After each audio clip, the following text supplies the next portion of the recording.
जय महाराष्ट्र मित्रांनो. 7/12 कोरा कोरा कोरा म्हणणारे माननीय देवेंद्र भाऊ, तुम्ही जुमले देऊन मुख्यमंत्री तर झालाच. आमची येळे बाबळी जनतेला तुम्ही फसविला आहे खोटं बोलून. 7/12 कोरा कोरा कोरा अनेक वेळा तुम्ही असे भाषणात मांडले आणि तुमची सत्ताही आली, तुम्ही मुख्यमंत्रीही झाले. मात्र 7/12 काही कोरा झाला नाही. उलट जनता परेशान आहे.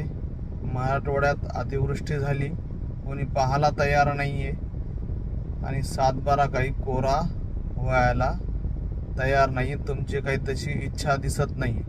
खरं तर या देशामध्ये असा कायदा निघाला पाहिजे, कोणताही नेता इलेक्शन दरम्यान खोटे आश्वासन दिले आणि ते पूर्ण केले नाही तर त्याला उम्रकैदची सजा व्हायला पाहिजे, जेणेकरून असे फालतू गोष्टी कोणता नेता म्हणायची हिंमत करणार नाही.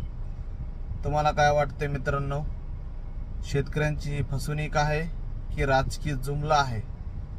हे कमेंटमध्ये नक्की सांगा. जय हिंद, जय महाराष्ट्र, जय किसान.